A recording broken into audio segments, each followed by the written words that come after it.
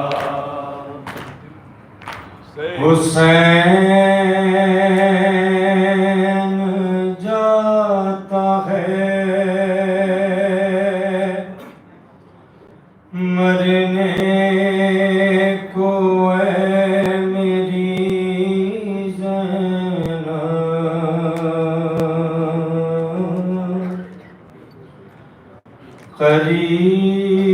قریب آ گیا اب وقت آخری زینب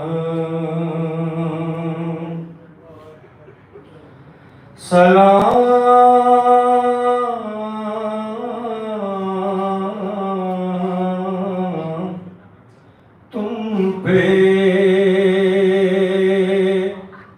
اے بابا کی لاڈلی زینب ارے زینب نے کہا کون ہے پردیس میں میرا کیوں جاتے ہو تم چھوڑ کے بھیا مجھے تنہا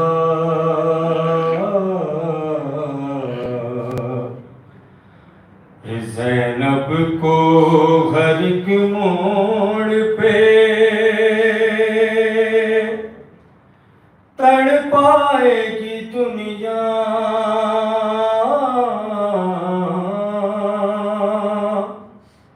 یاد آؤ گے بھیا یاد آؤ گے بھیا ارے بعد آپ کے ہوگا میری غربت کا یہ عالم ارے اس وقت غریبی بھی کرے گی میرا ماتم ارے سادات کو جب راہ میں دے گا کوئی صدقہ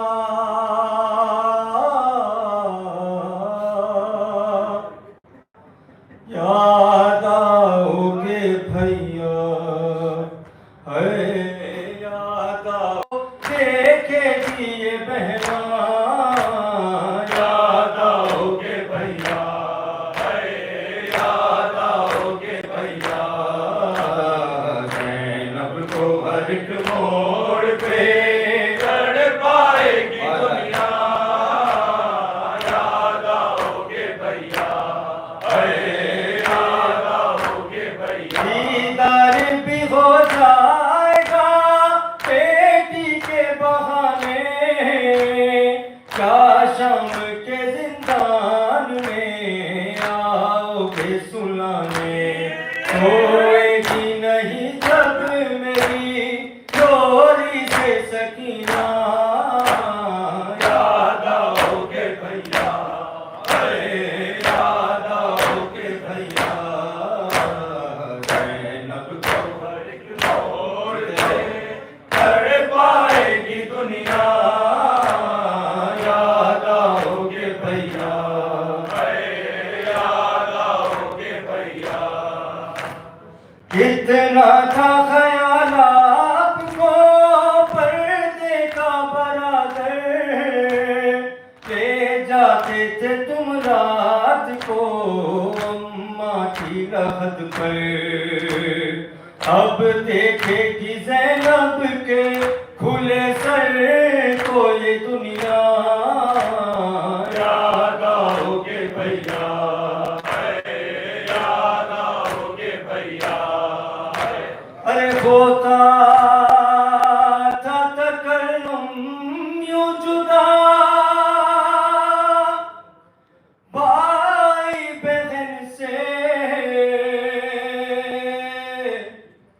ارے جس طرح کوئی روح نکلتی ہو بدن سے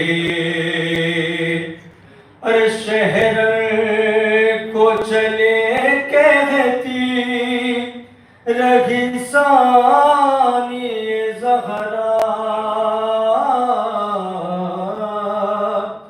یاد آؤ گے بھیا ہوتا تھا تکلم یوں جدا بھائی بہن سے جس طرح کوئی روح نکلتی ہو بدن سے شہرن کو چلے کہتی رہی ثانی زہرا یاد آؤ گے بھیا یاد آؤ گے بھیا یاد آؤ گے بھیا اللہم صلی اللہ علیہ وسلم السلام علیکم یا ابا عبداللہ السلام علیکم یا ابن رسول اللہ السلام علیکم ابن امیر المومنین و ابن سید الوسیین السلام علیکم فاطمہ الزہرا سیدۃ نساء العالمین السلام علیکم جمیع شہداء کربلا خصوصاً ابو الفضل عباس ابن امیر المومنین السلام علیکم ورحمۃ اللہ وبرکاتہ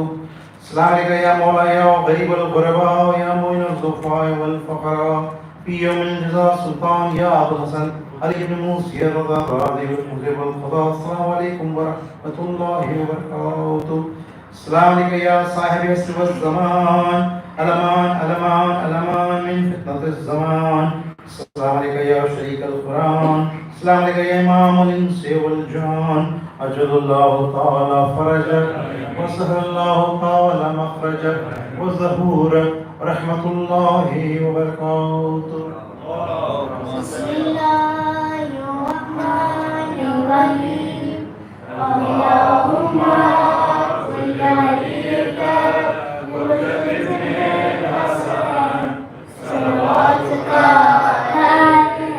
ويا بارك في هذه أساته بجلسة فعليا أنا تعبته بتعتبر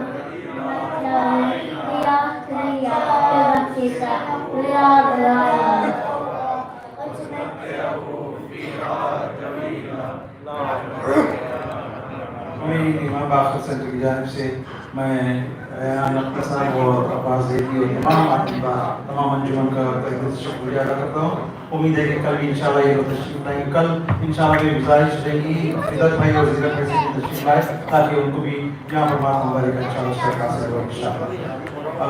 آج کے ہمارے اسپانسر جو تھے جناب کاشف نقوی بھائی اور تمام مرحومین اور آپ مبارک الفاتحہ. قاتلان حسین پہ لعنت.